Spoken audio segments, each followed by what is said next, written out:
Assalamualaikum warahmatullahi wabarakatuh. Ketemu lagi dengan saya Wahyu Sofyana Lestari di Sofyana Channel. Lama banget ya nggak ketemu, kemarin-kemarin terlalu sibuk.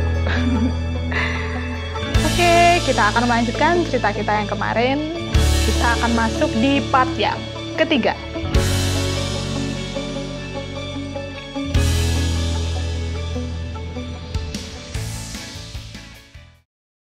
Usia 6 tahun, saya didaftarkan masuk ke SD.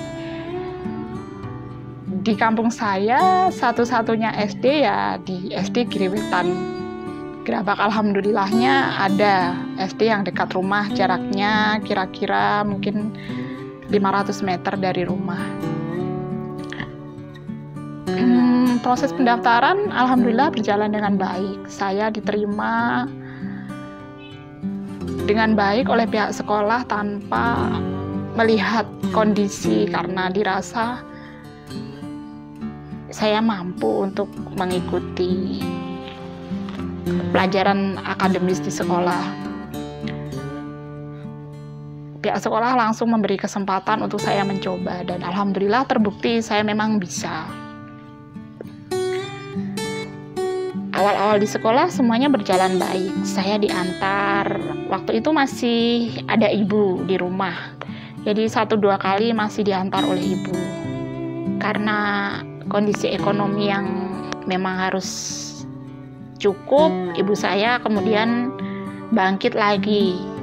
Beliau berjualan tas di Jogja, berpindah dari satu pasar ke pasar lain. Ketika hari apa di pasar apa, pasaran kalau di tempat saya bilang hari Pon Wage Kliwon, seperti itu.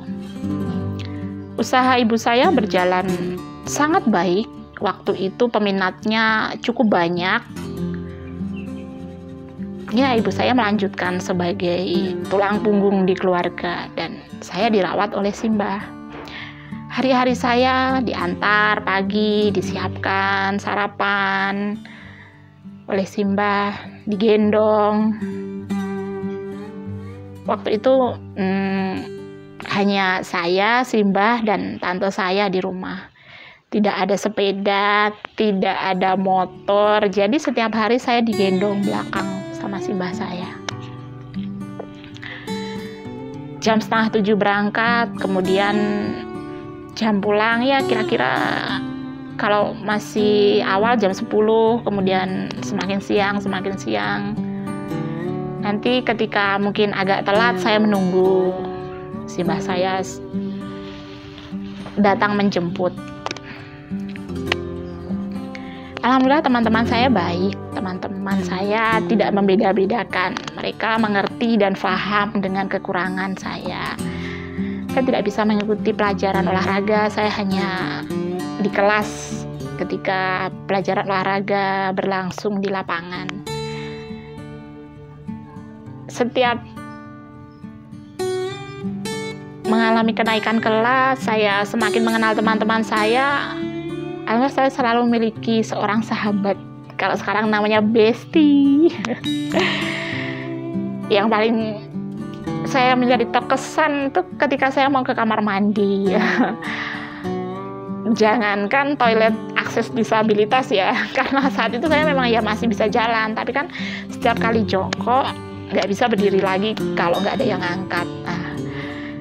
Saya selalu ada teman yang mau bantu kalau saya mau kamar mandi. Jadi kalau saya mau kamar mandi itu ajak teman saya. Waktu itu teman saya namanya di kelas berapa ya? Dari kelas 3 sampai lulus itu ada beberapa teman yang selalu mau gitu loh kalau membantu saya. Ada namanya Muntama, ada namanya Siti, ada namanya Nurul. Terima kasih ya teman-teman. Kalau kamar mandi itu ya ayo dong temenin aku kamar mandi gitu. Digandeng tangannya sampai kamar mandi. Ya di kamar mandi itu saya jongkok bisa, tapi prosesnya langsung bruk gitu. Tapi untung nggak jatuh, tetap jongkok posisinya. Setelah selesai saya diangkat, jadi dipeluk gini perutnya, terus diangkat. Kita badannya kan masih sama-sama kecil, masih ringan gitu. Sedangkan kekuatan teman-teman saya kan mampu untuk mengangkat saya. berlangsung sampai saya lulus. Teman-teman saya mau membantu saya, alhamdulillah, terima kasih. Ya, semua berjalan menyenangkan. Bahkan kan yang bersekolah di tempat saya itu nggak hanya orang dari kampung saya, ada juga dari desa sebelah gitu kan. Mereka jalan kaki ke sekolah gitu. Kalau misalkan pulangnya awal gitu, rame-rame pada main ke rumah gitu kan. Ada yang ya main masak-masakan, main apa aja. Kalau anak-anak itu pokoknya seru. Mereka tuh mau menemani saya, mau pokoknya dekat lah. Nggak ada perbedaan yang kemudian saya dikucilkan, nggak punya teman. Alhamdulillah nggak ada kejadian-kejadian seperti itu. Ada sih sempat kejadian ya namanya anak-anak ya, apa berantem gitu. Saya tuh lewat pas dia duduk di kelas gitu. Saya jalannya kan gini kayak bebek lama gitu kan. Tiba-tiba kakinya itu langsung halangin saya jalan gitu loh, otomatis saya kan kesandung, jatuh. Wah, ternyata ada yang sampai seperti itu. Tapi ya nggak apa-apa ya, namanya anak-anak. Tapi bukan itu nggak berlangsung lama. Akhirnya baikan lagi, nggak apa-apa itu. Semuanya menyenangkan. Masa-masa sekolah saya itu saya sangat menikmatinya. Bapak guru, ibu guru juga sangat baik. Sering saya itu kan telat dijemput. Ada salah satu bapak guru wali kelas saya namanya Pak Pri. Assalamualaikum Pak Pri, kalau Bapak menonton ini, saya sangat terkesan dengan Bapak. Setiap kali saya telat dijemput, Bapak menemani saya, ngajak-ngajak ngobrol sampai saya dijemput sama nenek saya. Saya jadi merasa nggak sendiri dan tidak merasa bosan karena Bapak menemani. Saya berbagi cerita ini, saya berharap bisa bermanfaat untuk teman-teman semua. Jangan lupa subscribe